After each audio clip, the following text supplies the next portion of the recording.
Queridos irmãos, para mim também é um grande prazer, uma alegria no Senhor de estar com os irmãos.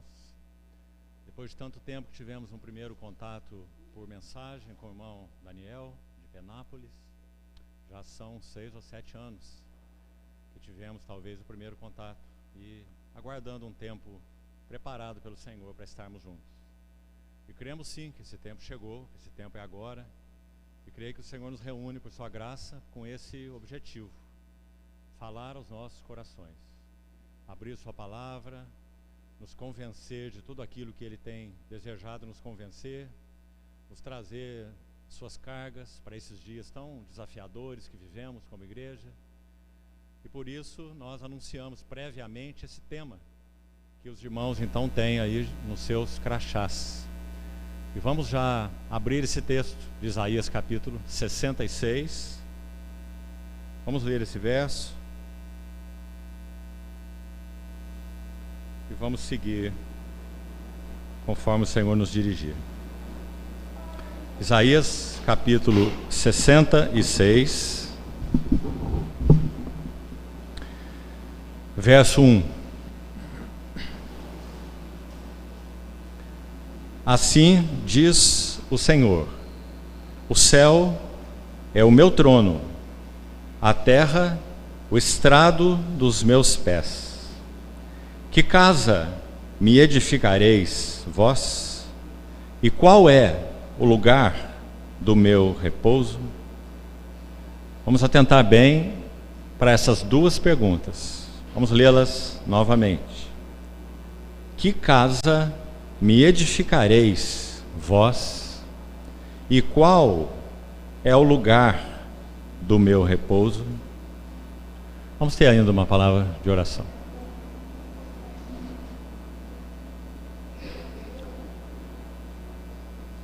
Amado Pai Celestial, com muita gratidão em nossos corações, reverência e um senso de que realmente o Senhor nos tem preparado esses dias aos pés de Teu amado Filho, juntos uns dos outros, em Tua comunhão, e queremos sobretudo ouvir, ainda que seja uma palavra de Tua própria boca. Que o Senhor seja aquele que tome nas Tuas mãos Teu cajado, Teu óleo, e passeie no meio de nós com liberdade, falando-nos ao coração, tanto individualmente quanto coletivamente. Fala, Senhor, que Teus servos querem Te ouvir.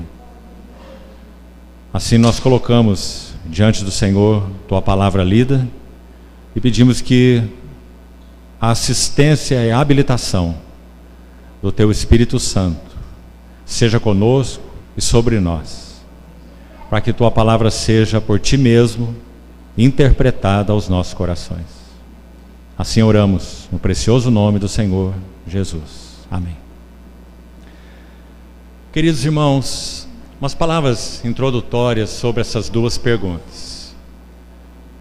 Me parece que elas são das perguntas mais importantes de todo o Velho Testamento. Talvez realmente possamos colocar junto delas a primeira pergunta que Deus fez ao homem, quando ele então havia pecado e tomou aquela atitude que sabemos toda, a folha de figueira, e escondeu-se quando ouviu a voz do Senhor. Então nós temos a primeira pergunta da Bíblia, que é exatamente essa: onde estás? Que o Senhor fez a Adão. E nós sabemos o quão perscrutadora foi essa pergunta, porque embora ele estivesse vestido com os preparativos que ele próprio fez para ocultar a perda da glória, não creio que podemos ver aquele termo nudez de outra maneira naquele texto. Eles estavam nus e não se envergonhavam, porque de alguma forma, por causa dessa comunhão, havia como que uma cobertura da santidade, da glória de Deus na vida desse casal. Por isso eles não tinham nenhuma dificuldade em terem uma comunhão absoluta em todos os sentidos. Mas aquela pergunta sondou a consciência de Adão de uma maneira tão profunda que se formos analisar literalmente, apenas literalmente, a resposta dele nem teria sido correta. Você já pensou sobre isso?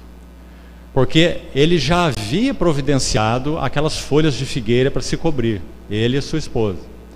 Mas quando ele estava escondido e houve essa pergunta feita pelo Deus 3 vezes santo, o Deus da glória, perguntou a ele: onde estás?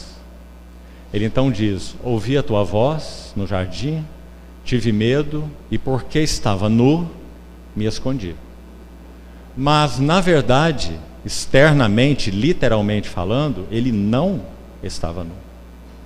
Ele estava vestido com a cinta de folhas de figueira que ele preparou. Então por que ele disse que estava nu quando ouviu a voz do Senhor? Fica evidente que essa nudez não era uma nudez física, porque quanto a ela, ele estava coberto.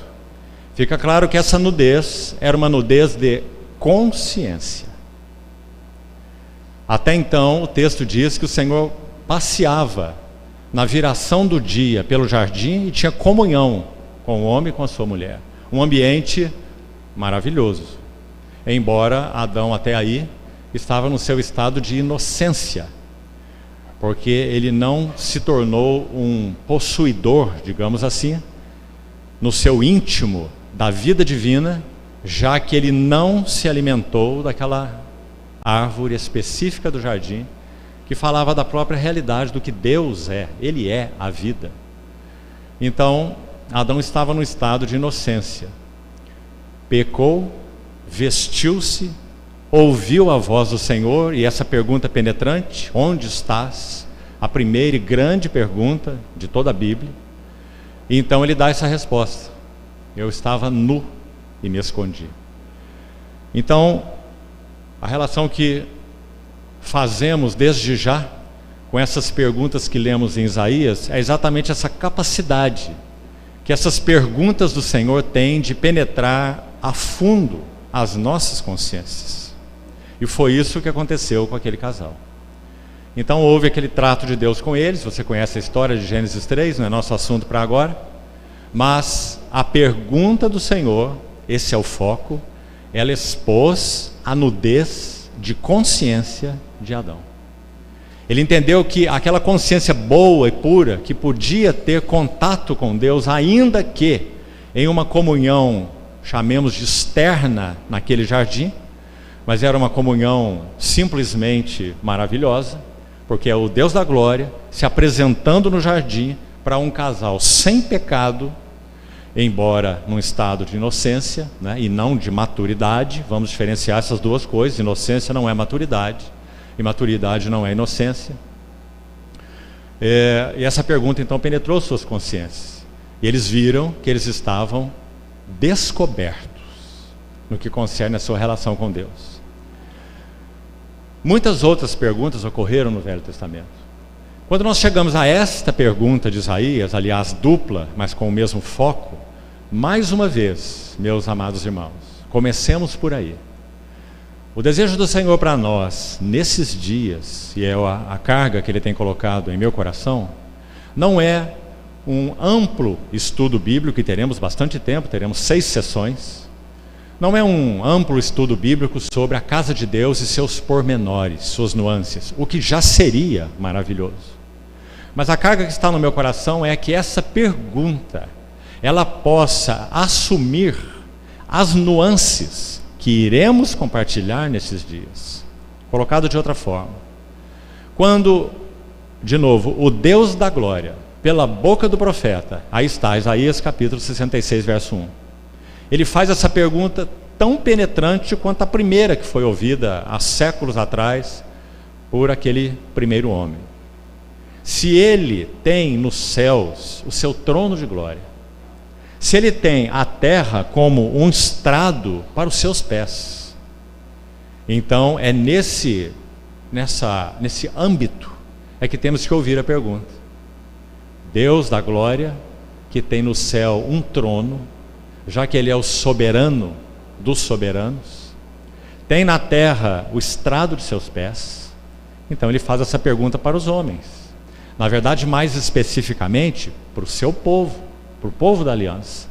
E a pergunta é: que casa, que tipo de casa, que qualidade de casa, que material que seria usado para uma casa na qual eu habitaria? Compreendeu a seriedade da pergunta? Que casa me edificareis, vós? Se o céu é o meu trono, e se a terra é o estrado dos meus pés, então que casa me edificareis, vós? Complementarmente, a segunda pergunta: qual é o lugar do meu repouso? Meus queridos irmãos, esperamos no Senhor, pela sua fidelidade, que responda para nós essas perguntas através de vários textos que vamos examinar. E assim confiamos que o Senhor nos ajude nisso. Vamos iniciar agora com o primeiro deles. O que nós vamos ver em todos esses textos? Sem dúvida, a resposta do Senhor, com todas as suas nuances, como dissemos, a essa penetrante pergunta. Vamos aplicá-la ainda mais. Se nós já reconhecemos e sabemos, por revelação do Espírito Santo na sua palavra inspirada e inerrante, que nós somos na terra, nós os que cremos genuinamente no nosso Senhor Jesus, somos na terra casa para Ele. Tantos textos vamos falar sobre isso. Nós gastaríamos aqui um bom tempo para citar só os do Novo Testamento, não é verdade? Vós sois o santuário de Deus. Não sois de vós mesmos, fostes comprados por preço. Não sabeis que sois o santuário de Deus, porque o Espírito de Deus habita em vós? Hebreus 3,6, esse texto de Coríntios 6. Em Hebreus 3, o autor de Hebreus vai dizer que assim como Moisés foi fiel em toda a casa de Deus, o tabernáculo, como servo, assim Cristo sobre a sua casa. A qual casa, o autor vai explicar. Hebreus 3,6. Somos nós. Não há como ser mais claro. Se guardarmos firme até o fim a ousadia e a exultação da esperança. Então nós somos na terra pela graça salvífica de Deus, pelo precioso sangue derramado e pelo Espírito derramado. Por esses dois derramamentos, do sangue e do óleo, nós fomos constituídos casa para Deus. Amém. Mas a pergunta continua. Porque Paulo vai dizer em Coríntios 3, 1 Coríntios 3, que no trabalho da edificação da casa de Deus, no sentido de testemunho, claro que não poderíamos ser uma casa sem testemunho. Sua casa tem testemunho, sua casa fala sobre o que você é. Os móveis estão nos lugares que você e tua esposa querem, tudo está ordenado como você quer. Se você colocou uma coisa aqui, outra lá, e pintou o ambiente de uma cor ou de outra, é a sua casa que reflete os seus gostos, suas preferências, seu senso de cuidado, seu senso de conforto, seu senso de descanso. Alguns pintam a parede de rosa-choque e acham que isso é descanso. Se para eles for, amém, não é? Outros querem colocar a cor pêssego, palha, porque para eles isso é descanso. Mas cada um tem seu descanso, não é? De uma forma. Então a pergunta é: que casa me edificareis? Qual é o lugar onde eu irei repousar? Irmãos, são perguntas muito maravilhosas e muito penetrantes. Então, concluindo a ideia do que falava sobre Coríntios 3. Quando Paulo fala sobre a edificação dessa casa para testemunho, ele diz assim: ninguém pode lançar um outro fundamento nessa edificação, porque ele já foi posto. É o fundamento dos apóstolos e profetas, que é o Cristo de Deus e pela sua graça, o nosso Cristo. O único fundamento. Mas então ele diz assim: porém, sobre ele, veja cada um como edifica. Não é? E aí ele separa duas tríades nesse processo de edificação: madeira, feno e palha, ouro, prata e pedras preciosas, né? E fala então qual o resultado de cada uma e etc. Então a questão é: que casa nós podemos, preste atenção, por causa de termos sido os redimidos do Cordeiro, Do contrário, nada teria lugar aqui. E, sendo os redimidos do Cordeiro, pelo precioso sangue, nós fomos habitados pelo bendito Espírito Santo, que é o executor da Trindade. Como nós sabemos que o Deus trino ou triuno, ele se mostra com pessoas distintas em uma única unidade, em um único ser. Então nós sabemos que um dos aspectos para distinguirmos as três pessoas é que o Pai é aquele que planejou ou planeja. O Filho é aquele que realiza. Por isso, desde a eternidade, o Cordeiro, o Filho, se apresenta para ser Cordeiro, antes de qualquer coisa ser criada. Porque ele é quem vai realizar aquilo que estava no coração do Pai desde a eternidade. O Filho se apresenta para ser o Cordeiro Redentor, realizando o que o Pai planejou, até o ponto de dizer: está tudo realizado, está tudo consumado. E o Espírito Santo?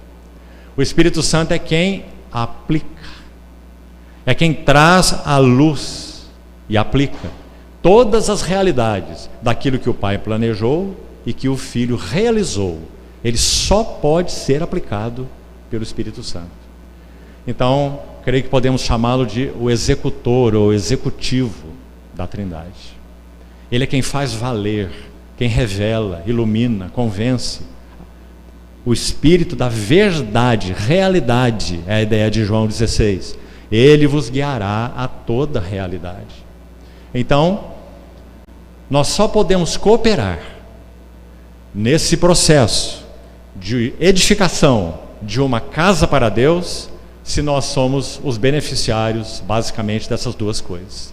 Estamos debaixo do precioso sangue derramado e estamos habitados pelo precioso Espírito derramado. 2 derramamentos. Então nós podemos de Deus, como Paulo diz, sermos cooperadores, porque o operador é Ele. Mas então podemos ser cooperadores. Então agora essa pergunta talvez se torne mais realçada para nós, então, já que temos esse lugar pela bendita graça de Deus e pela vocação celestial que recebemos dele. Entraremos nesse detalhe mais em pormenores em outras sessões. Mas se entendemos isso, o que significa essa vocação celestial, então nós temos uma imensa responsabilidade enquanto estivermos respirando nessa terra. Por isso o autor de Hebreus diz assim, que nós somos santos, separados, irmãos, que participam, não que assistem, mas participam de uma vocação ou chamamento celestial. E então consideramos o apóstolo, sumo sacerdote da nossa confissão, Hebreus 3:1, e por isso podemos ser cooperadores na edificação da casa de Deus. Meus queridos irmãos, irmãs, jovens, não há nada mais sublime do que essa vocação. Todas as coisas em nossas vidas, sejam elas quais forem, as mais relevantes, e dádivas de Deus inclusive, família, esposa, filhos, relacionamentos, irmãos, nossos próprios irmãos, trabalho, bênção de Deus, trabalhar com as próprias mãos, nada disso teria seu lugar adequado em nossas vidas se eles não gravitassem em torno, orbitassem, né, em torno desse centro de atração, nosso Senhor Jesus Cristo e a nossa soberana vocação.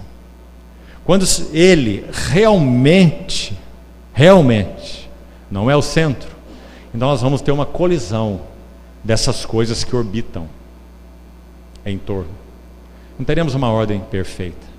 Teremos colisão de marido e mulher, teremos colisão de pais e filhos, teremos colisão de irmãos com irmãos, teremos colisões em todos os níveis, porque não estamos orbitando no único centro de atração, de gravidade de Deus.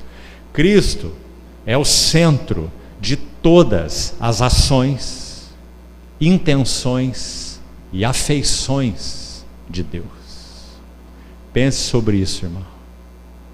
Vou repetir.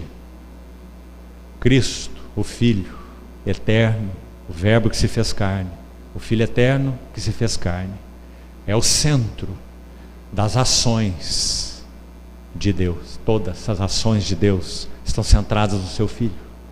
Ele é o centro das intenções de Deus. Tudo que Deus intencionou está centrado no seu Filho. E o Filho também é o centro de todas as afeições de Deus. Quando ele entra no Jordão, o que nós ouvimos? Tu és o meu Filho amado, e em ti eu tenho todo o meu contentamento.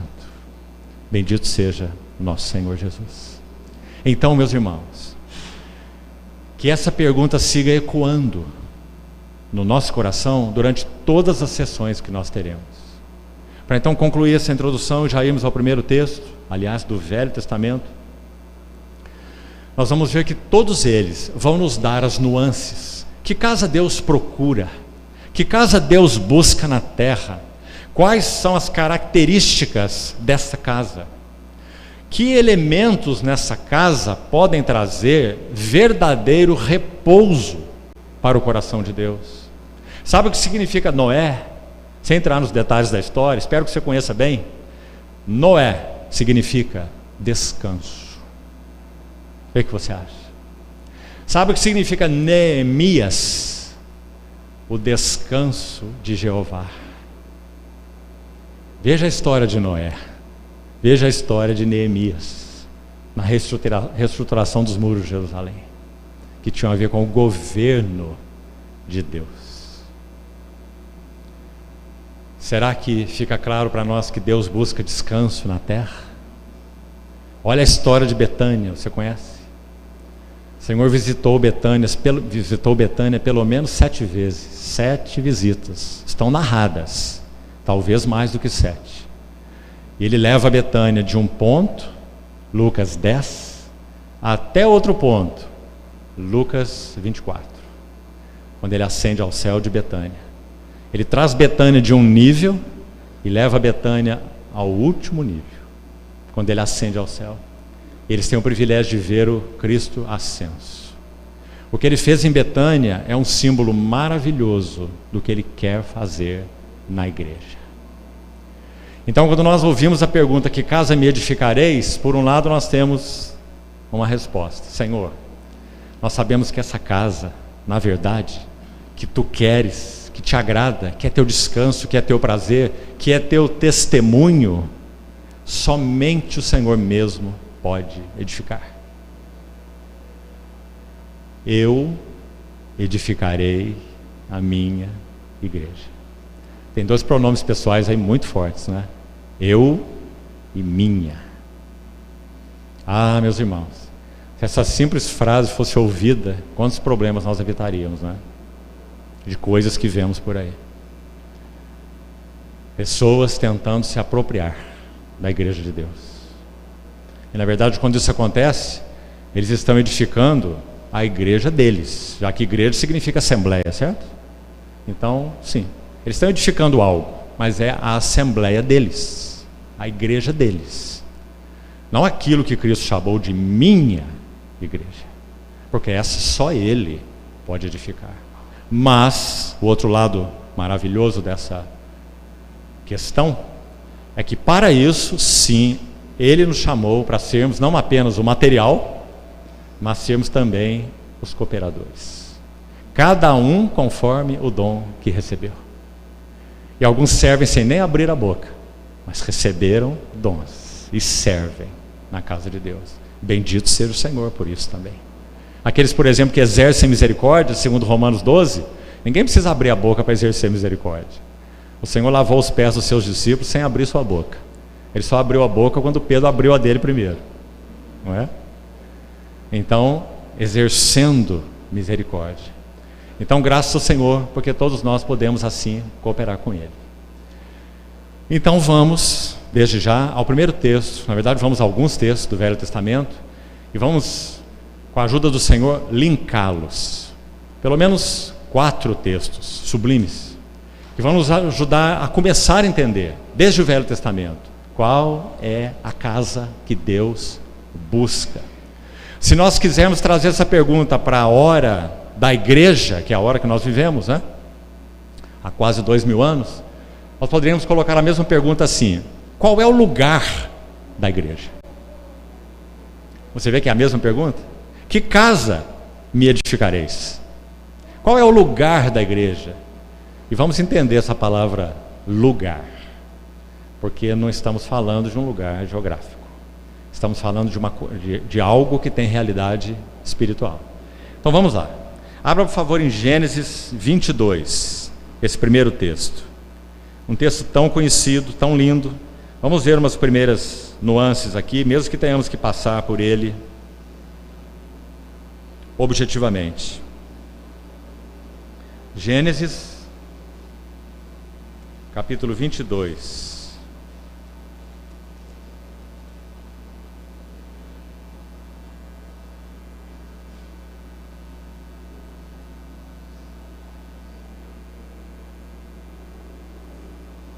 Veja o verso primeiro.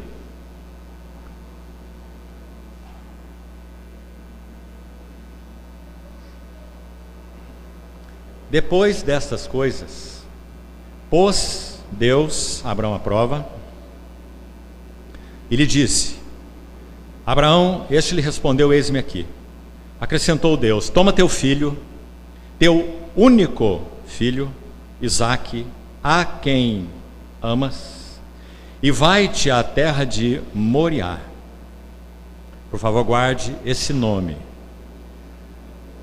Oferece-o ali em holocausto sobre um dos montes que eu te mostrarei. O Senhor realizou, já vamos seguir com o texto. Desde que o Senhor chamou Abraão de Ur da Mesopotâmia, e essa narrativa não está nem em Gênesis, está em Atos capítulo 7, na boca de Estevão, quando ele dá seu testemunho, o Deus da glória apareceu a Abraão quando ele estava em Ur da Mesopotâmia. Então essa foi a primeira visita de Deus a Abraão. Abraão estava na terra das trevas absolutas. Diz a história que em Ur se fabricava ou se adorava em torno de 5.000 ídolos diferentes. E também, segundo a história e a tradição hebraica, a própria família de Abraão manufaturava ídolos. Então podemos dizer que eram como 5.000 velas acesas, ídolos, deuses, para de alguma maneira iluminar o caminho daquela geração nas trevas. E um dia, no meio daquela região trevosa, com 5.000 velinhas que não serviam para nada, o Deus da glória apareceu a Abraão. Ou seja, quando o sol nasce, melhor ainda, quando o sol está a pino, nem 5.000, nem 1 milhão de velas servem para nada, porque o sol está a pino, elas não têm nenhuma finalidade. Então o Deus da glória se revelou e Abraão passou a segui-lo. A partir daí nós temos mais 10 visitas, ao todo são 11 visitas. E também gostaria, como Betânia, não é nosso foco de estudo agora, nenhuma dessas visitas, mas nós estamos na penúltima aqui, no penúltimo falar de Deus aqui. E o último está aqui mesmo, nesse contexto, de Gênesis 22. Então, ele toma Abraão, inicialmente, desse lugar, trabalha com ele de altar em altar. Abraão edificou 4 altares e recebeu 11 visitas do Senhor. Vale a pena você estudá-las.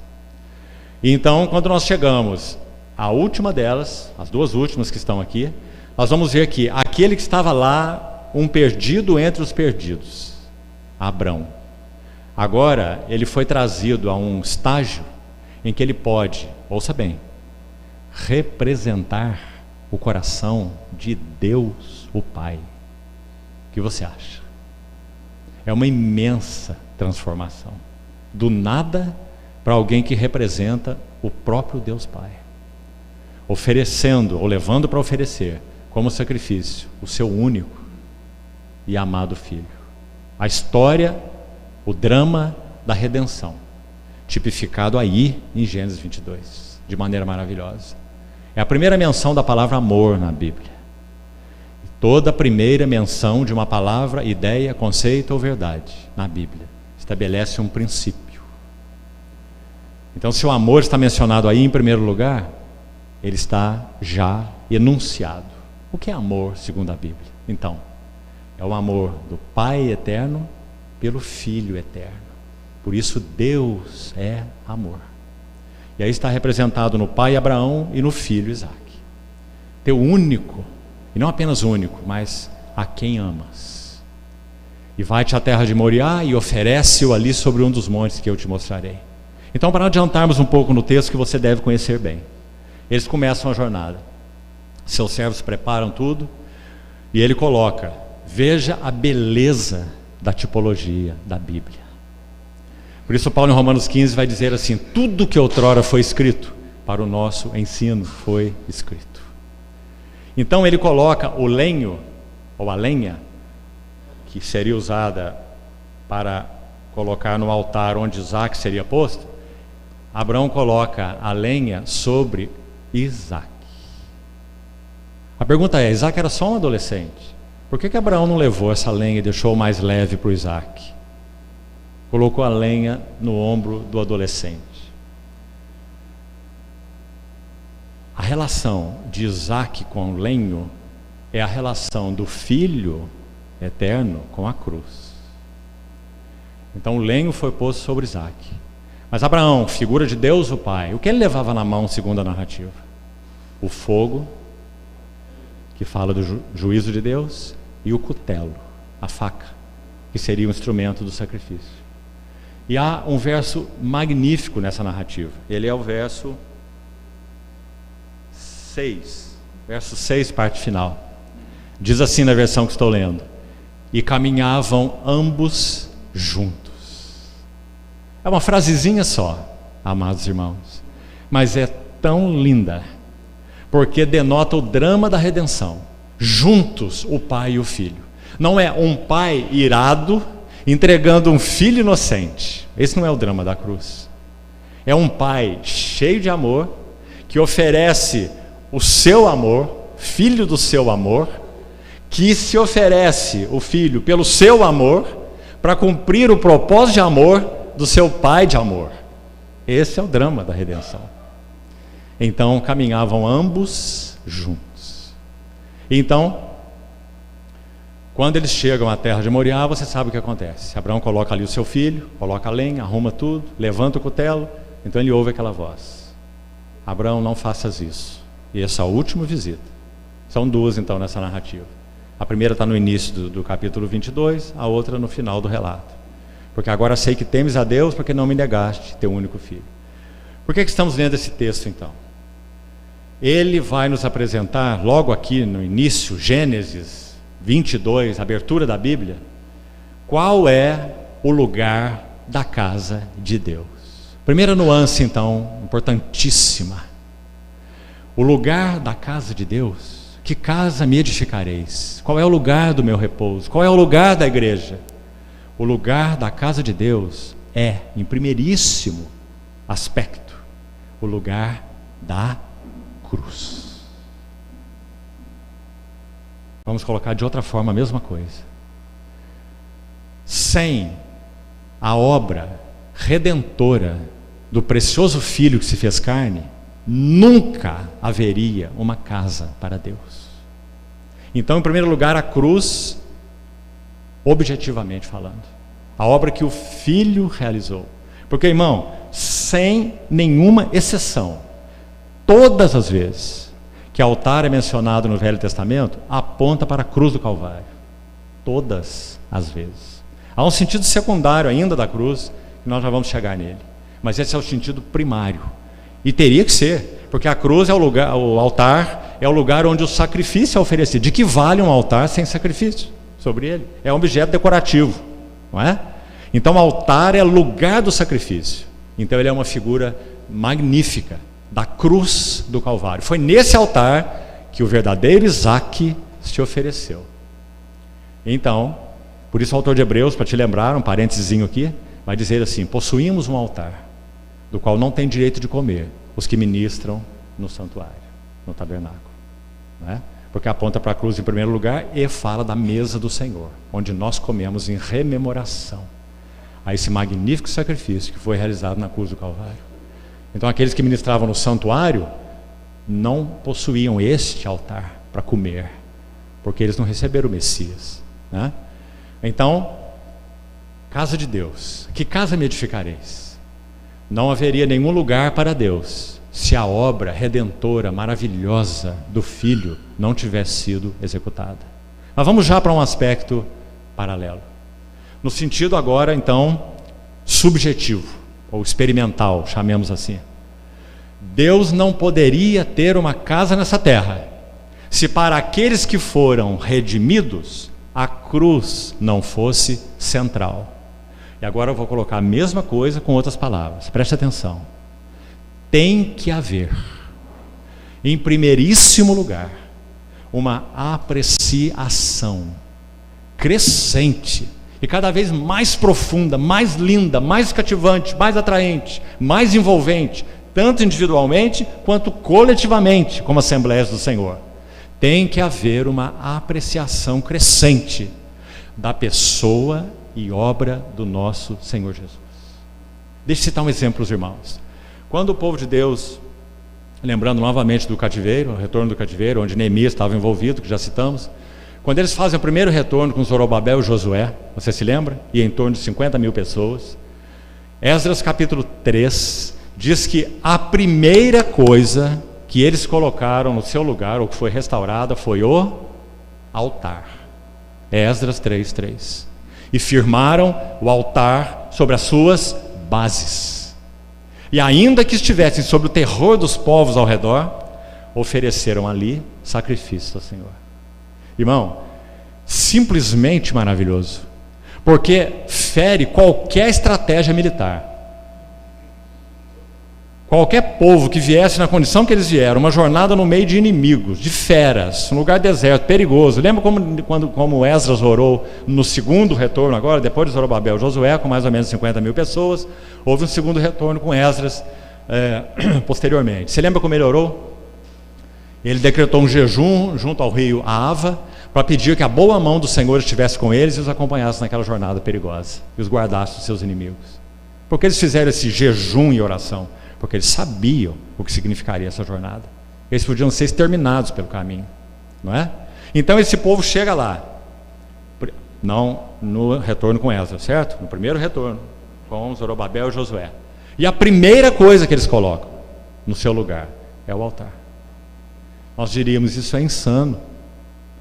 Eles teriam que imediatamente começar pelos muros ao redor, se protegendo. E depois vão pensar em altar, em casa, em sacerdote, em sacrifício, o que for. Primeiro uma cidade murada. Você não faria isso, irmão? Você faria e eu também, não é? Mas eles entenderam de uma maneira muito clara o quê? Se a relação deles com Deus estivesse acertada ou correta no altar, eles não precisariam temer os seus inimigos. Isso não é maravilhoso? Ou seja, onde está a fonte de todo medo, preocupações, ansiedades, temores? Na falta de uma relação mais robusta com o Senhor no altar, que além da cruz, como nós falamos, tem um sentido ainda paralelo. Não vamos chamar de secundário, porque na verdade ele não é secundário, ele é paralelo. E o sentido é consagração. O altar fala de entrega de tudo. O altar fala de tudo para Deus. O altar fala que Ele é tudo, que nós sabemos disso. E por isso nós oferecemos tudo que somos, que temos, que Ele nos tem dado. Consagração. Então, tem que haver, me permitam repetir, uma apreciação crescente, constante, cada vez mais profunda da gloriosa pessoa, da gloriosa obra do nosso Senhor Jesus. Do contrário, a casa de Deus não poderá ser edificada.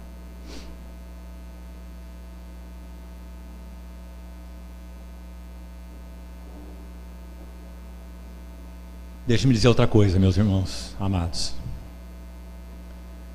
Que tristeza nós vemos que há uma compreensão generalizada no que podemos chamar de cristianismo, em basicamente todas as esferas, de que recursos do homem podem edificar uma casa para Deus. E isso é impossível. O apóstolo Paulo, sem dúvida, um dos maiores santos de Deus que já pisou essa terra, acho que você também não tem dúvida disso, um homem eloquente, preparado, inteligência acima da média no seu tempo, versado em 3 idiomas, culto, cidadão romano. Ele escreve assim: eu decidi nada saber entre vós, senão Jesus Cristo e este crucificado. Ele mesmo escreve agora em 2 Coríntios 3 assim: não que nós por nós mesmos sejamos capazes de pensar alguma coisa como se partisse de nós, mas a nossa suficiência vem de Deus, que nos habilitou para sermos ministros de uma nova aliança, não da letra, mas do Espírito. Meus irmãos, não há nada de nossos recursos naturais que possam servir para a edificação da casa de Deus, nada, e nós temos que começar com esse nada, porque se há contornos, coisas que o Senhor colocou em nossa personalidade, Ele equipou Paulo com algumas coisas, equipou João com outras, equipou Pedro com outras, não é?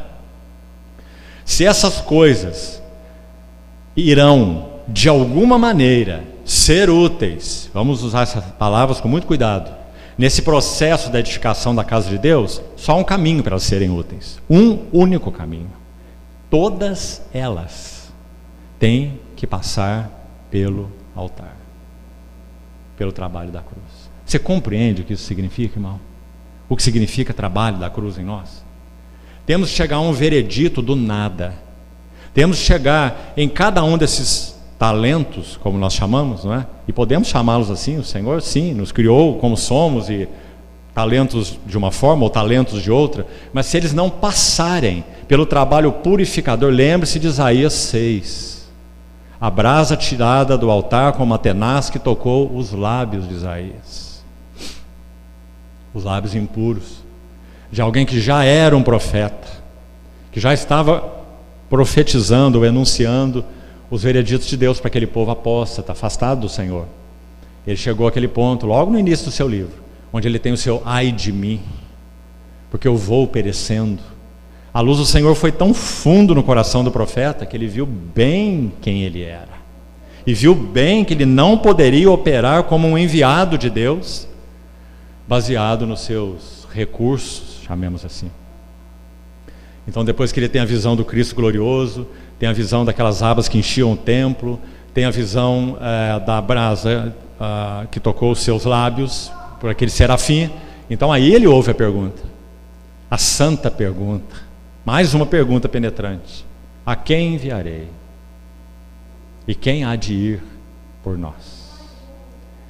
Então ele se vê, por causa desse processo todo aí que citamos, a visão do trono, a visão do Senhor, a visão da glória, a visão de si mesmo, a visão do altar, a brasa purificadora nos seus lábios. Não perca nenhum desse elemento quando você lê esse texto.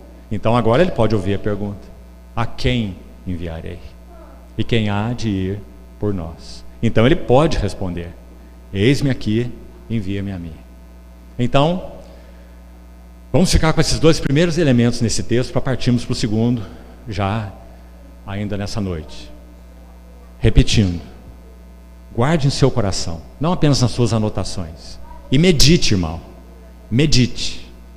Meditação tem sido uma arte perdida pelo povo de Deus. Nós sabemos estudar, gostamos dessa palavra, gostamos quando ouvimos assim, estudar as Escrituras. Como nós gostamos. Sempre gostei também muito. Mas quando nós ouvimos assim, meditar nas Escrituras, aí aparece uma interrogação enorme assim na nossa cabeça. O que é isso? O que é meditar nas Escrituras? Porque ela é uma arte perdida. E meditação faz um trabalho nas nossas vidas de bate-estaca, como esse que você vê nas obras aí. Cada estaca é como uma verdade de Deus, né? Você pode ser engenheiro, conhecer tudo sobre estaca. Ela é feita assim, com esse cimento, com aquele endurecedor, com esse tipo de ferro, sabe tudo sobre a estaca, né? Mas ela ainda está pendurada lá, no alto.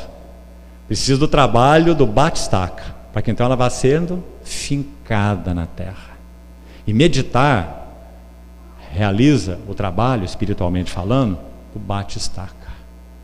Quando então, diante de Deus, você considera as verdades de Deus. O Espírito Santo vai fazendo assim. Elas vão sendo aprofundadas. Então a verdade de Deus deixa de ser apenas conhecida, ela passa a ser assimilada. Essa é a diferença na Bíblia entre um homem de Deus e um profeta velho.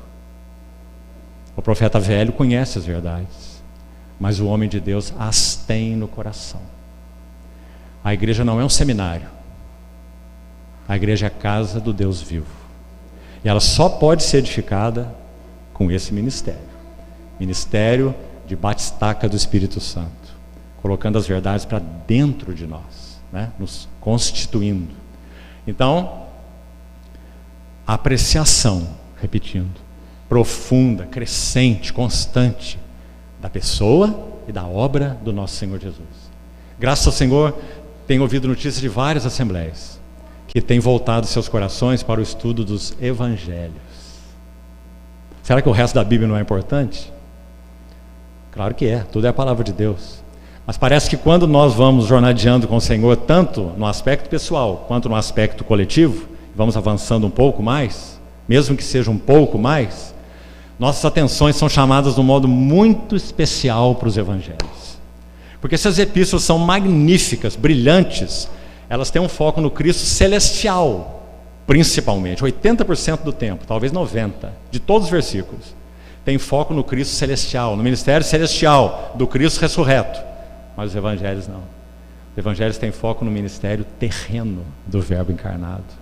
Sabe, meus irmãos, aquele que nós veremos face a face quando estivermos diante dele é o mesmo Jesus que andou nessa terra, viveu como viveu, apresentado naquelas 4 faces, Mateus, Marcos, Lucas e João, que quanto mais lemos e meditamos, mais o nosso coração se enche.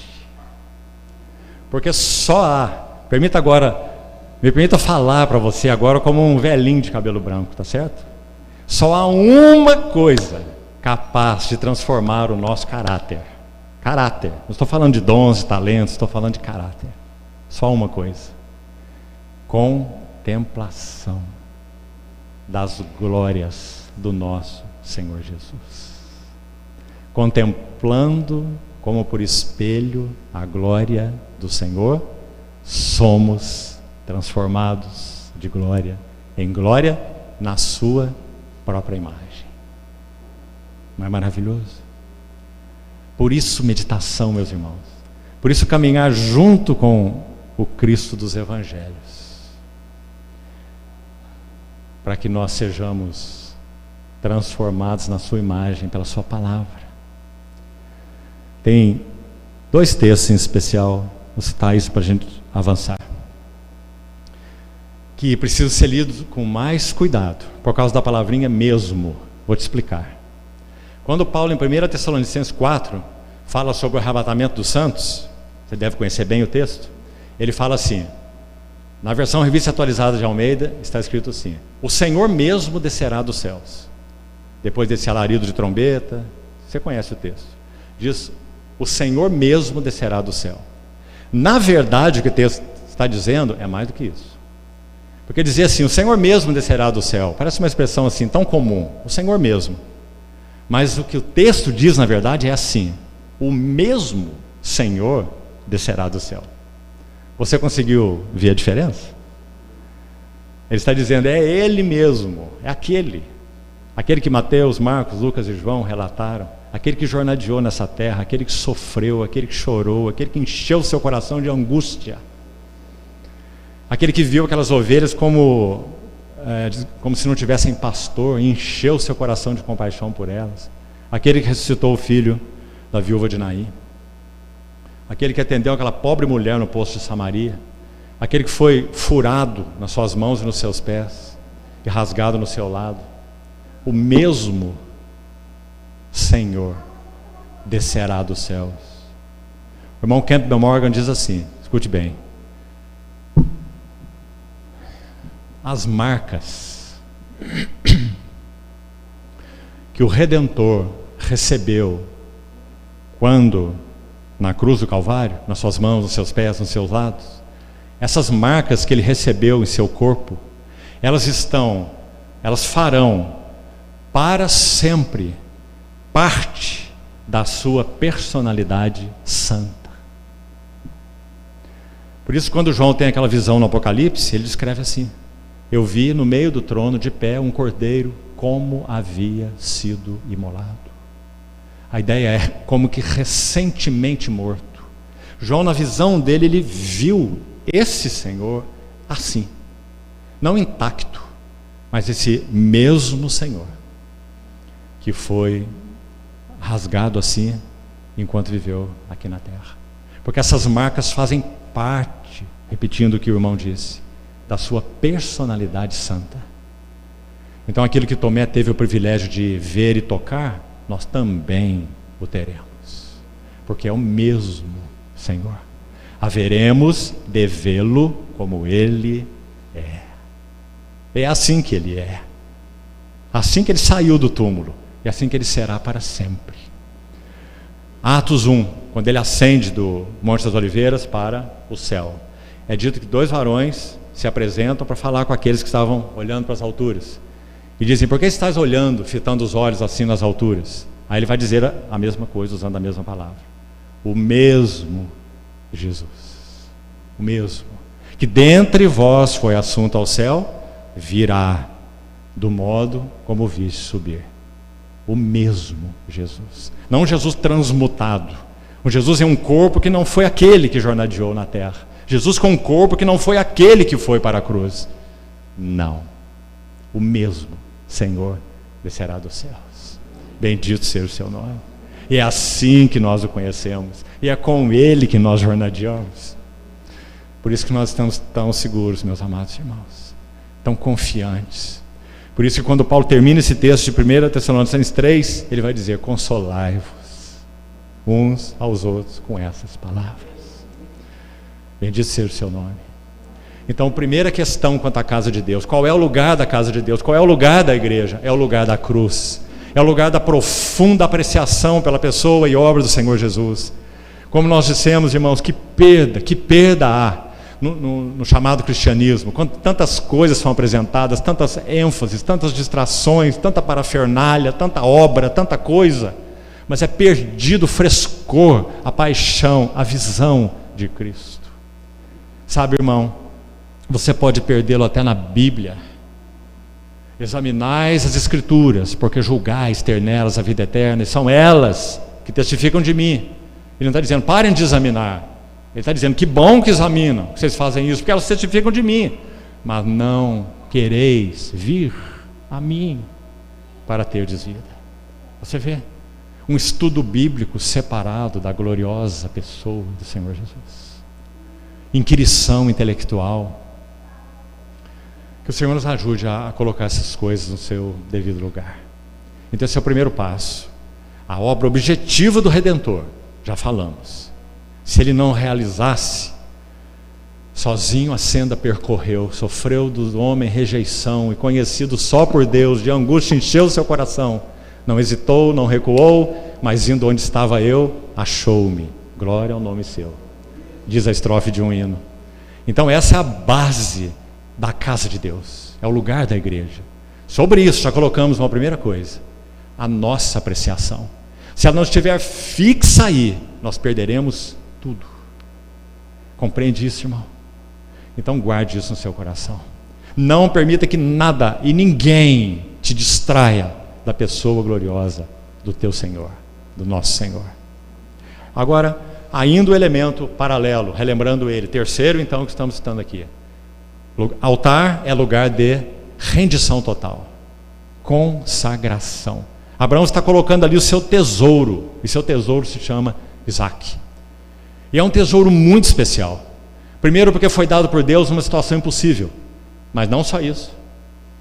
Há outras mulheres estéreis que também foram abençoadas por Deus com filhos. O diferencial de Abraão não é apenas esse filho miraculoso. O diferencial é que Deus disse: é nele.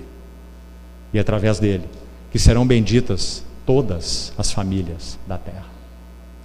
Então, quando ele coloca Isaac ali, ele coloca o seu absoluto tesouro. Compreende, irmão? Então, o altar é lugar de rendição completa. Se não houver em nossas vidas rendição completa, nós não poderemos edificar casa para Deus.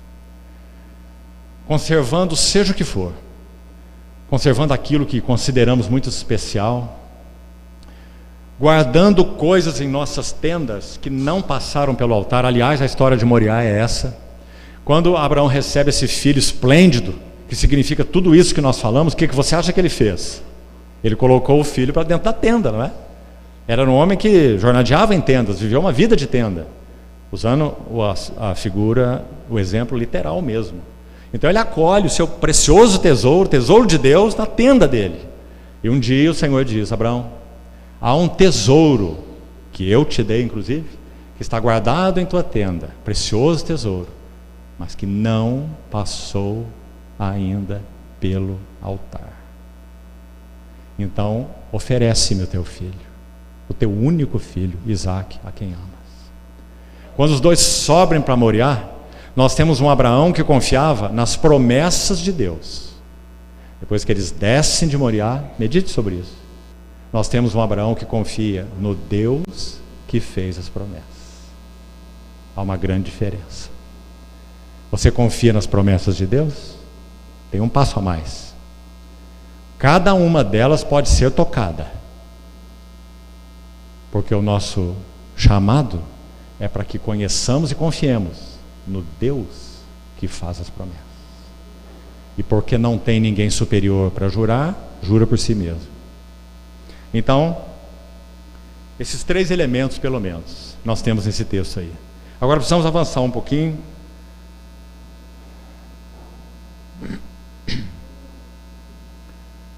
Vamos para o primeiro livro das Crônicas, por favor. Abra em 1 Crônicas, por favor, capítulo 21.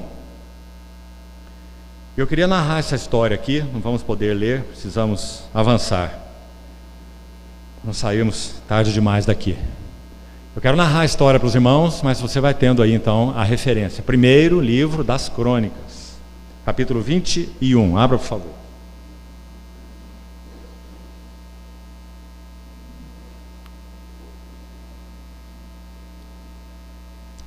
Davi está numa hora muito importante da sua vida aqui, porque é dito nesse texto, primeiro versículo, que Satanás se levanta contra Israel e incita Davi a levantar o censo.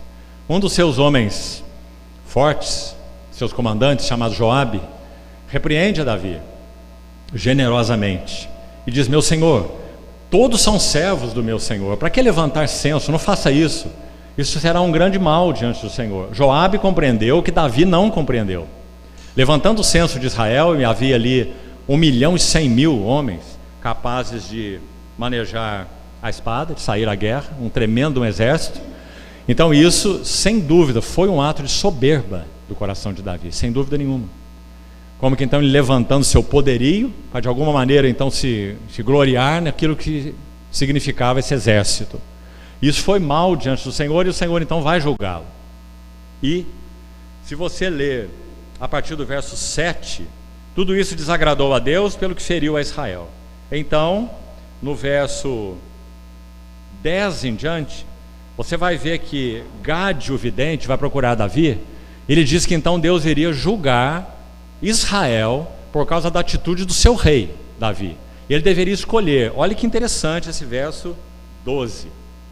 3 anos de fome, seria a primeira possibilidade que Deus deu para Davi escolher qual seria o juízo. Deus teria que julgar essa atitude de soberba do coração, ou 3 anos de fome, ou 3 meses entregue aos adversários, está tudo aí nesse verso 12, ou 3 dias em que a espada do Senhor ferisse a terra. Vamos pensar um pouquinho. Talvez Davi pudesse pensar assim: 3 meses de fome não vai ser nada complicado, porque afinal de contas, olha o tamanho desse reino. Quem sabe já houvesse até algum tipo de provisão lá, que se fosse bem racionada, eles podiam passar os 3 anos de fome, né? Uma estratégia. Ele poderia ter concebido isso. 3 meses diante dos inimigos. Mas ele tinha um exército poderoso e numeroso, não é? Então será que não vale a pena escolher esse segundo juízo e dizer, vamos à guerra, né? E vamos ver o que vai dar. Eu tenho um poderoso exército. Ele tinha homens lá que com uma lança mataram dezenas. Você conhece a história dos valentes de Davi. Mas olha qual foi o juízo que Davi escolheu.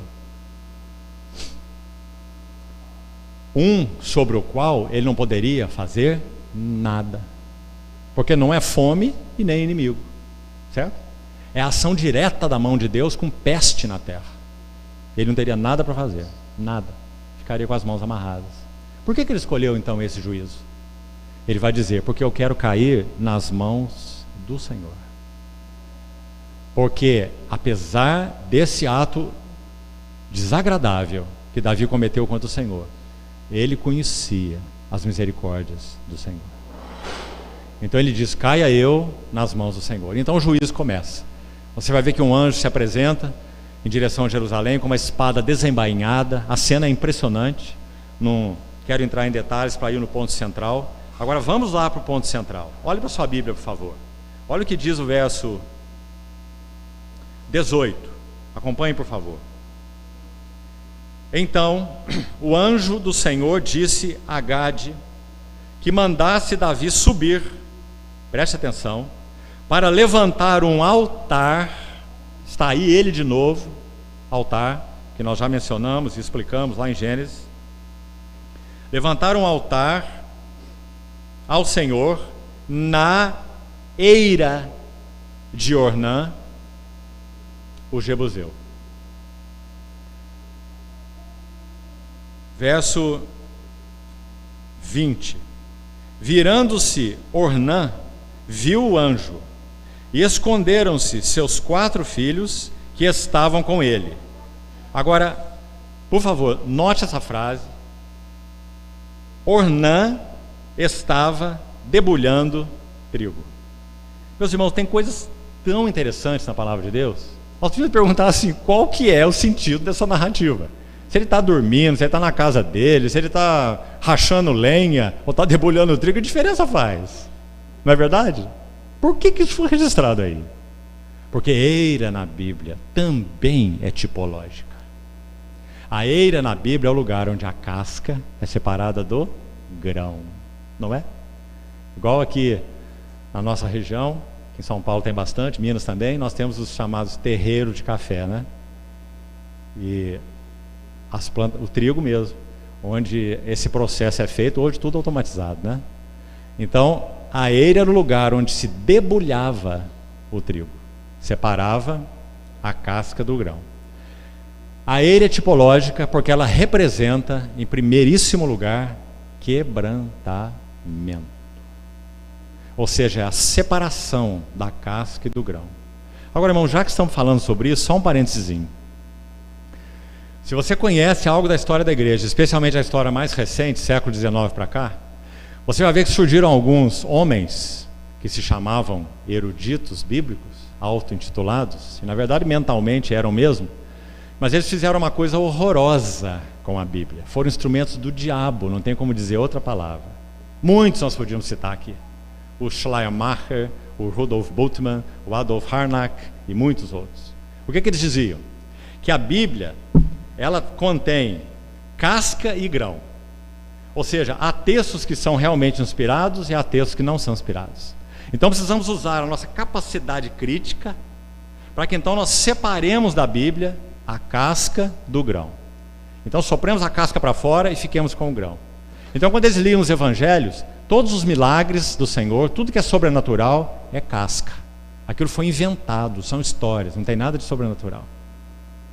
Entendeu? Então eles usavam a expressão, precisamos separar a realidade do mito.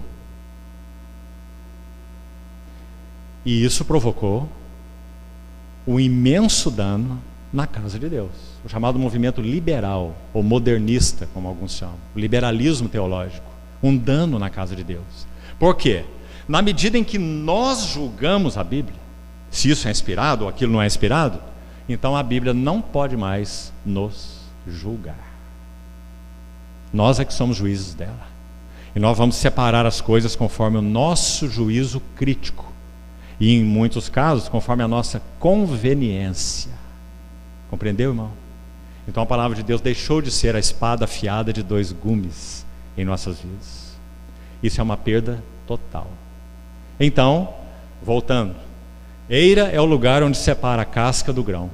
Isso na Bíblia é uma figura então de quebrantamento. E olhe que nessa hora em que o Senhor foi julgar o seu povo por causa da atitude de Davi, lá está o Ornã debulhando trigo.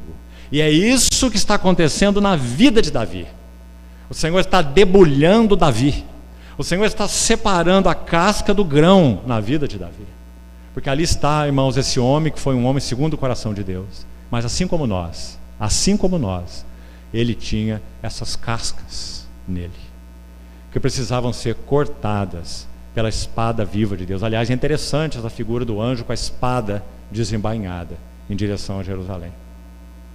Então lá estava Ornã na eira, porque a casa de Deus, então, é lugar de quebrantamento. A casa de Deus é lugar onde casca tem que ser separada do grão, e há casca demais nas nossas vidas. Há algumas muito perigosas. Por exemplo, casca religiosa. Essa é bem perigosa. Casca de humildade. Paulo advertiu Timóteo quanto a essa casca é perigosa. Casca visionária. Casca idealista, estabelecendo ideais de comunhão. E ninguém se encaixa no nosso ideal de comunhão, porque ele é um ideal que não existe. Foge da realidade da comunhão, do que ela significa. Aí, como já disse um irmão, nós nos aproximamos uns dos outros, não com espírito de compaixão, mas com espírito crítico. Né? Nós nos aproximamos com críticas e não com gratidão, porque a casca não está sendo separada do grão. Então a igreja não é apenas o lugar do altar, com tudo que já vimos que ele significa. A igreja é o lugar da eira. A igreja é o lugar onde a casca tem que ser separada do grão.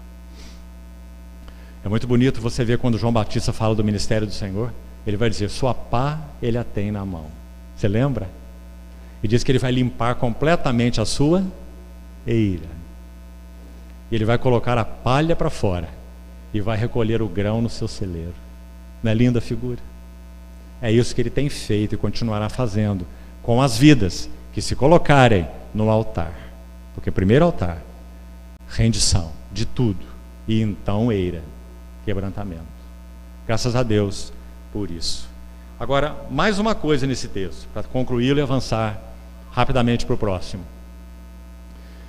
O juízo de Deus teria que ser executado, porque ele disse pelo vidente Gade que ele iria executar.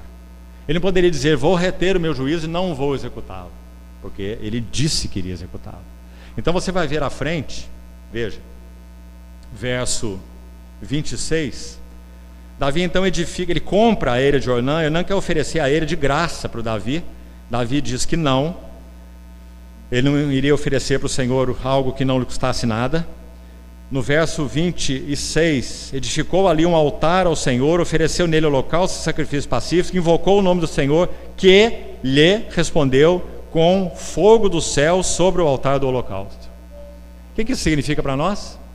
O Senhor executou o juízo, certo? Ele mandou que o anjo embainhasse a sua espada, e ele executou o juízo, manifestado nesse fogo que desceu da parte do Senhor sobre o sacrifício que Davi colocou no altar naquela eira de Ornã. Em resumo, Tiago, capítulo 2, verso 13, ele vai falar sobre no trato entre nós, irmãos com irmãos. Nós aprendemos a usar de misericórdia, porque com Deus a misericórdia triunfa sobre o juízo. Isso não significa que nós somos chamados para colocar panos quentes na cabeça uns dos outros. Não é isso que a palavra de Deus nos ensina. Mas ela nos ensina que a misericórdia deve triunfar sobre o juízo, de tal forma que nós sejamos misericordiosos no que concerne a acolher-nos, sem negarmos disciplina e cuidado na casa de Deus. Mas se na casa de Deus misericórdia não triunfasse sobre o juízo, primeira coisa, não existiria casa de Deus, porque o juízo de Deus teria caído sobre nós. certo? Mas o juízo de Deus caiu sobre o substituto no altar, o seu filho. E a misericórdia de Deus triunfou sobre o juízo. Agora, cuidado, não troque a palavra juízo por justiça, porque a misericórdia de Deus não triunfou sobre a justiça dele. A justiça dele foi plenamente manifestada, executada na cruz do Calvário, porque todo o desgosto de Deus pelo pecado e o merecimento, por causa do pecado, o merecimento do juízo caiu sobre a pessoa do Santo Filho. Deus meu, por que me desamparaste? Então a misericórdia não triunfou sobre a justiça, triunfou sobre o juízo, porque o juízo caiu sobre o substituto. Então, meus irmãos, mais uma verdade sobre a casa de Deus, aí, no mesmo texto de Crônicas, é o lugar da eira. Então, todos nós precisamos estar na moenda de Deus. Há cascas em nós, e repetindo, algumas são grossas. Quando surgem dificuldades entre irmãos, essas cascas se manifestam muito. Busca por poder, de maneiras tão sutis muitas vezes, tão sutis. Olha, irmão, vou te falar uma coisa aqui, olha, mas só entre nós dois. Aquele irmão, e aí vem a ladainha, só entre nós dois. Cascas feias, grossas, insubmissão, rebeldia camuflada. Se o Senhor não encontrar lugar para separar entre nós a casca do grão, me perdoem por estar sendo tão enfático, não haverá um lugar de repouso para Deus na sua casa. Eira. E Ornã estava debulhando trigo. E o segundo elemento que citamos, a misericórdia triunfando sobre o juízo. Mas vamos lá. Olha aí na sequência, 22, já estamos terminando. Capítulo 22 de Crônicas mesmo. Olha esse verso, irmão, por favor. 1 Crônicas 22, 1. Já falamos qual foi a experiência que Davi passou aí, certo? Está tudo aí. E já buscamos explicá-la. Agora, olha então o que ele entendeu. Disse Davi, aqui. Esse aqui é tão enfático. Ele está dizendo, é aqui. Entendi. Está compreendendo o que Davi está dizendo? Entendi, é aqui. Aqui se levantará o quê? A casa do Senhor Deus e o altar do holocausto para Israel. Que lindo, irmão. A experiência de Davi de alguma forma levou a entender que é nesse ambiente, é com essa história que o Senhor edificaria para ele um lugar de habitação. Não é maravilhoso? Lugar, vamos repetir, lugar do altar, porque o altar lá de Gênesis 22 está aí em 1 Crônicas 21 e 22, o mesmo altar. E nós já vamos chegar lá, você vai ver. No mesmo lugar em que Abraão subiu para oferecer o seu filho. Isso também é muito impressionante, porque Davi viveu quase 1000 anos depois de Abraão. Aqui se levantará a casa do Senhor Deus e o altar do holocausto para Israel. Agora, esse aqui é aonde? Abra, por favor, segundo livro das Crônicas, avance aí um pouquinho. Segundo livro das Crônicas, capítulo 3.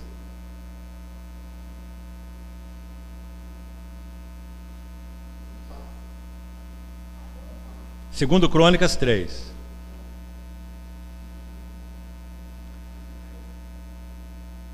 Verso 1. Começou Salomão, você sabe que foi ele que edificou, né? A casa, Davi preparou tudo para que ele edificasse. Começou Salomão a edificar a casa do Senhor, olha agora com cuidado, em Jerusalém. E onde mais? O que você acha? Não é maravilhoso?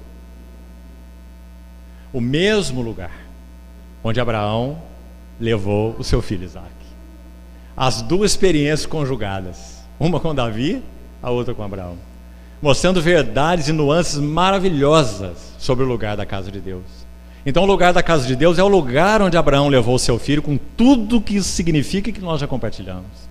O lugar da casa de Deus é o lugar onde Davi passou essa experiência, com tudo que isso significa, e então ele compreendeu. E aí Salomão vai edificar ali, no Monte Moriá. Louvado seja o Senhor. Vamos para um último texto, já podemos ir concluindo. 2 Crônicas mesmo, capítulo 7. Uma sequência, irmãos, está logo aí à frente. O que aconteceu quando essa casa foi edificada? Mais um elemento, então, sobre o lugar da casa de Deus. Então é o lugar de tudo isso que nós já falamos, mas ainda tem mais aqui. 2 Crônicas 7 agora, diz assim: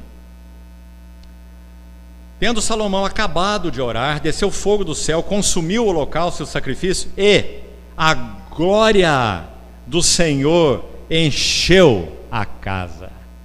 A casa de Deus, o lugar da casa de Deus é o lugar da glória de Deus. É o lugar onde a glória de Deus assiste. Que importante isso, meus irmãos. Por isso que João, tão extasiado, vai dizer assim: o verbo. Que pena que não vou ter tempo para todos esses detalhes. Porque João vai nos dizer que ele, o verbo, é a casa de Deus. Ele é a casa de Deus. Por isso ele usa a palavra tabernaculou, pôs a sua tenda, pôs a sua casa entre nós, o verbo. Ele é a casa de Deus. Então João diz: nós vimos essa casa, o verbo encarnado, vimos sua glória, glória, glória como do unigênito do Pai. Compreendeu?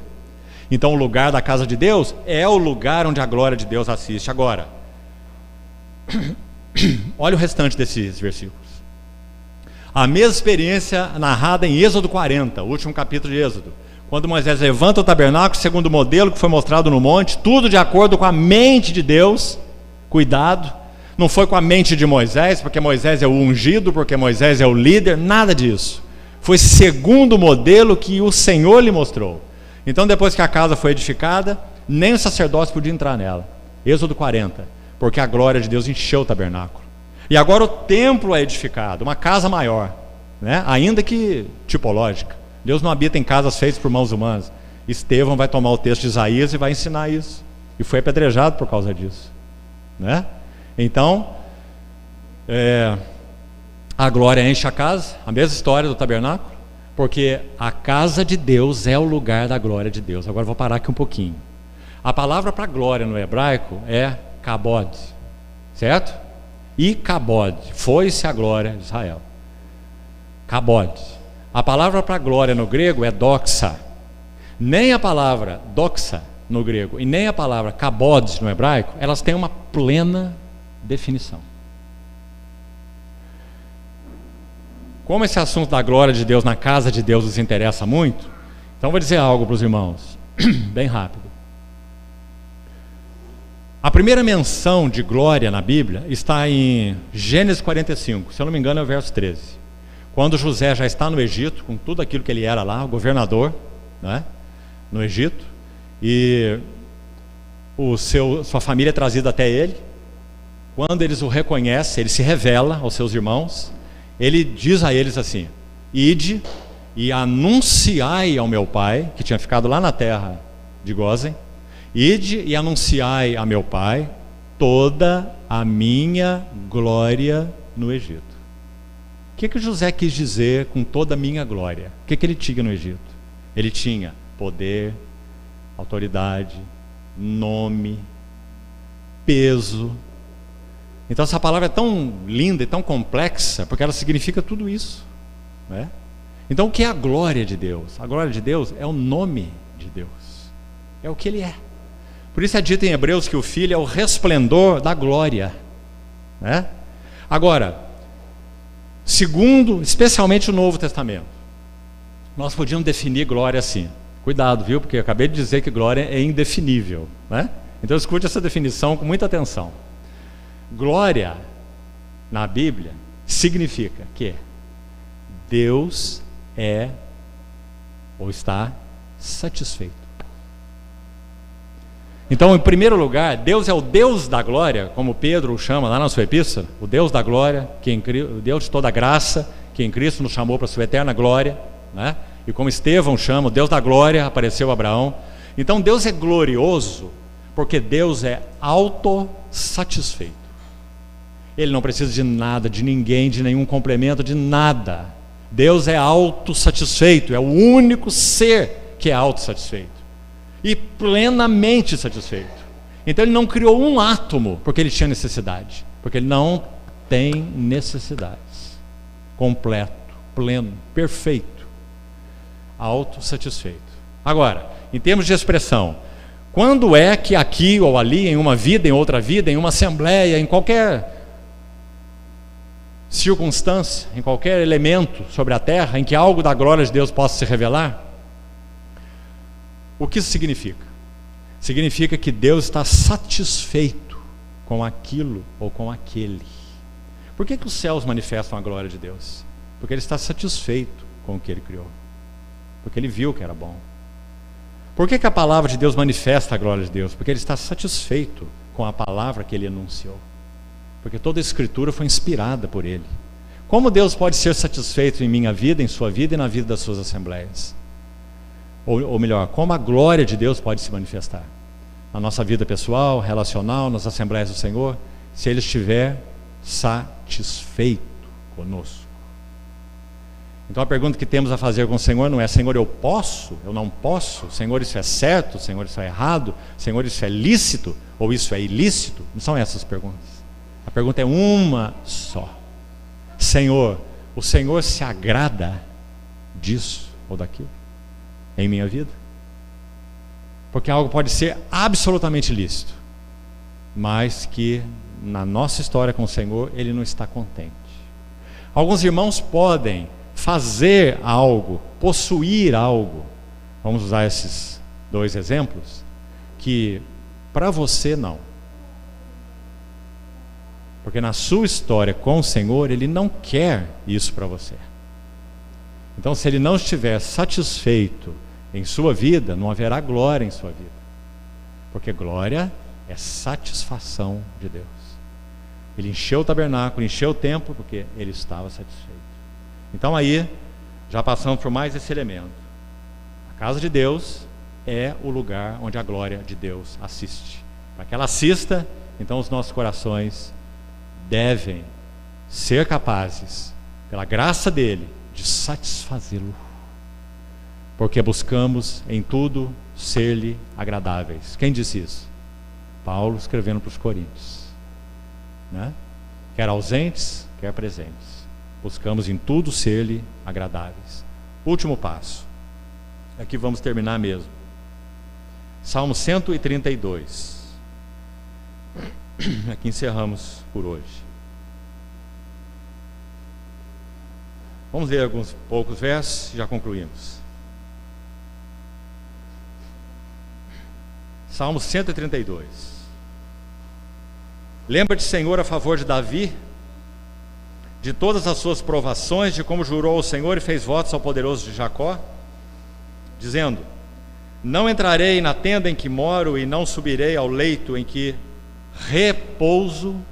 Queria que você notasse então qual é o lugar do meu repouso. Foi a pergunta de Isaías. Davi está dizendo: eu não subirei ao lugar de meu repouso, não darei sono aos meus olhos, nem, de novo, repouso às minhas pálpebras, até que eu encontre lugar para o Senhor, morada para o poderoso de Jacó. Ouvimos dizer que a arca se achava em Efrata e encontramos no campo de Jaar, quando Davi então buscou trazer a arca para Jerusalém, né? Entremos na sua morada, adoremos ante o estrado de seus pés. Levanta-te, Senhor, entra no lugar, olhe, pela terceira vez, o lugar do teu repouso. Muito importante essa ênfase aí. Tu e a arca de tua fortaleza. O que é a arca? A arca é o lugar da Shekinah, da glória de Deus, que também já comentamos no texto anterior. Vistam-se de justiça os teus sacerdotes, exultem os teus fiéis, etc. Vamos ao verso 13. Verso 13. Pois o Senhor escolheu a Sião, preferiu-a por sua morada. Agora esse importante verso 14. Este é para sempre o lugar do meu repouso. Então podemos dizer que a pergunta de Isaías, além de tudo que já vimos, ela está respondida aqui, não é? A pergunta é: qual é o lugar do meu repouso? A resposta é: este é o lugar do meu repouso. Qual? Sião. que na verdade é uma palavra intercambiável em muitos salmos para Jerusalém. Porque Sião era o lugar do quê? Do Palácio de Davi, não é? Então, como ali é o lugar central, é o lugar do governo, então muitas vezes nos salmos o autor inspirado vai se referir a Jerusalém e ele chama Jerusalém de Sião, por causa de Sião ser o lugar do palácio do grande rei, né? Então, o último passo que estamos dando, qual é? O lugar da casa de Deus, ou o lugar do repouso de Deus, é o lugar, tem que ser o lugar do governo de Deus. Se o Senhor não ocupar o lugar de governo sobre suas assembleias, não há lugar para o seu repouso, porque Sião é o lugar do seu repouso. Agora, irmãos, é claro, esse assunto é muito amplo, né? Governo. Como esse assunto tem sido mal interpretado. Governo de um homem só, governo ministerialista, não é? Governos que não respondem à orientação do Espírito Santo, governos institucionais, governos puramente legais. O único capaz de expressar a realidade do governo de Cristo nas suas assembleias é o Espírito Santo. Então a nossa tarefa é: hoje, se ouvirdes a sua voz, não endureçais o vosso coração. Nossa tarefa é: quem tem ouvidos, ouça o que o Espírito diz às igrejas. Porque se o Senhor não encontrar Sião, lugar para o seu governo nas suas assembleias, ele não tem uma casa e ele não tem repouso. Ele pode ter tudo mais, pode ter cantores, pode ter porteiros, pode ter violão, teclado, música, Bíblia, mas ele não tem um lugar do seu repouso. Então, meus irmãos, que o Senhor nos ajude a continuar considerando essas coisas. São tantos pontos, mas ainda estamos só começando. Há muitas nuances mais sobre o lugar da casa de Deus. Vamos nos manter em oração diante do Senhor nesses dias, para que Ele conserve os céus abertos sobre nós e possa seguir falando aos nossos corações. Vamos orar.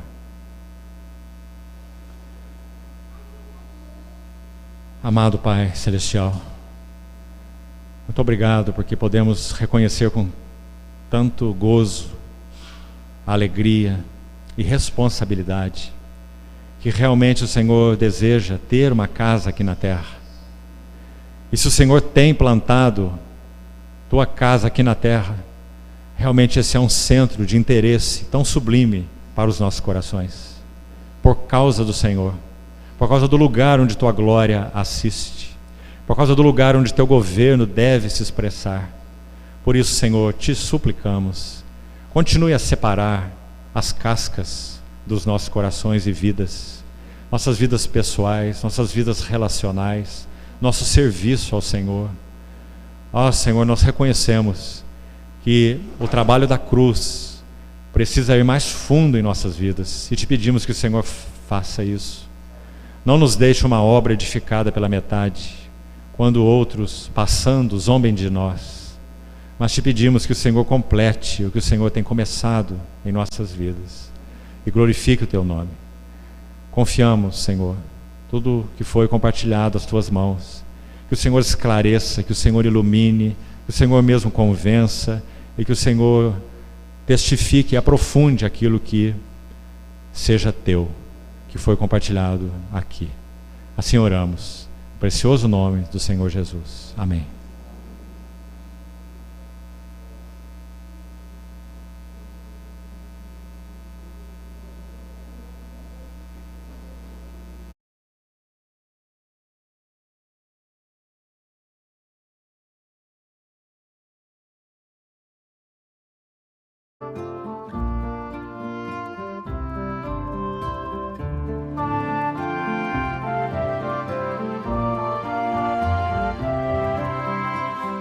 Espero, minha alma, que o Senhor fará. Descanse enquanto vês Ele te transformar. Olha, pois Ele não tardará. Quebrou e disse: vou restaurar. Quebrou e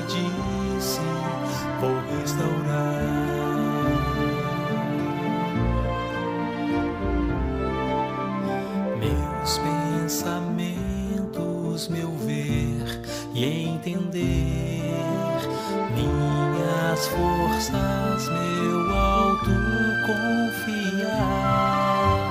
orgulho e toda a independência do meu ser não mais vão me impedir.